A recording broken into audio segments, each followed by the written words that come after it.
Back to follow-up segment tonight. There is now a crisis in the city of Chicago. So far this year, murders in the Windy City up 46% over last year. Shootings up 46% as well.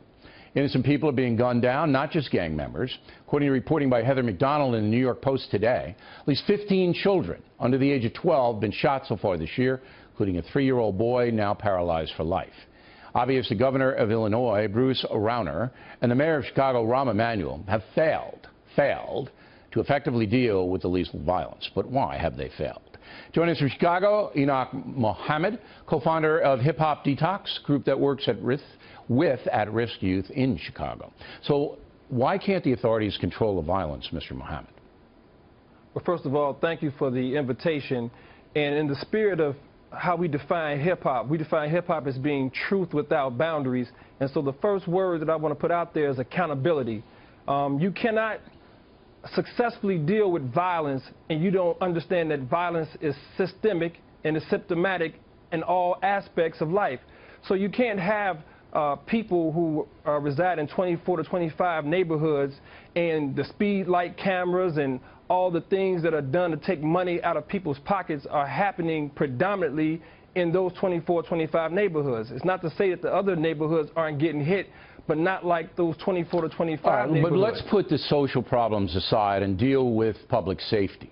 Surely you want the poor people of Chicago to be protected. Surely you want that. All right, we all want that. The governor and the mayor cannot protect them. Why? Well, you have to have accountability, which starts with looking at those who are doing the work. However, the funding, the investment. But all of that, you've got to get more micro into it.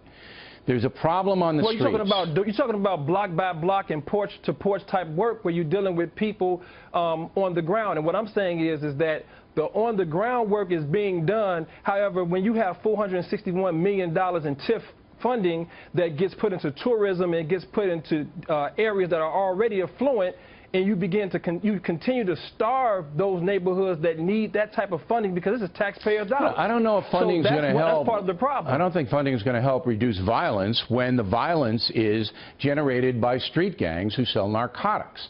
So, I mean, what are you going to do, bribe them not to kill each other? But first of all, let's establish. First of all, the gangs in Chicago are not the way they were in the 90s when you had 970 murders. No, but you're up to almost 500 murders in September with almost 2,500 shootings. That's Afghanistan levels.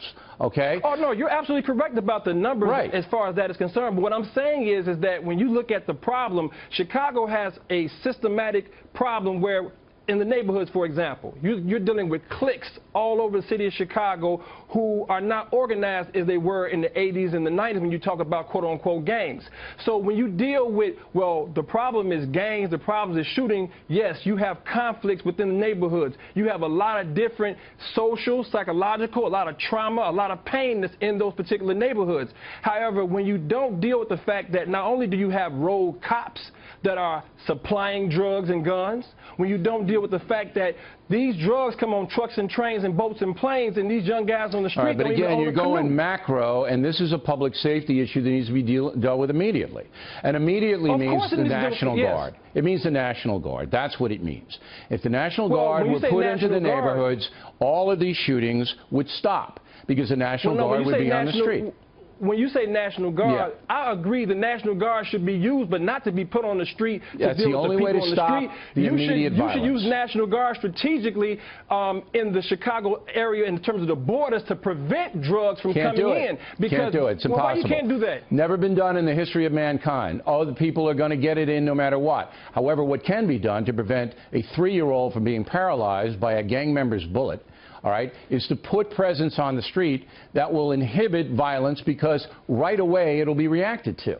And you know that, Mr. Mohammed. If you want to go macro on it, you're going to have to deal with this kind of stuff ad infinitum. This is a macro solution. Let me give you a micro solution. Real quick, when I say block by block and porch by porch, that means that those who invest their time, whether people are getting compensated to do it or not, you get those in the neighborhoods, not the traditional leaders and those who are in front of cameras all the time. You have those who are in the schools, they're in the neighborhoods. And they can work with. They are doing that kind of work with the authorities. They can work with the authorities. And that's the only way it's going to stop, Mr. Muhammad. It's the only way that thousands of poor black Chicagoans are going to be saved. That is the only way. The only way is when you work, but you have to work with the people, and you can't just put armed military in and have guns when you have trauma. You have generations of trauma. You have to do both. So you can't just do both. Well, you can't do both and not have mental health. I got a question. I got a question. I got to go. Okay. All right, but we'll have you back.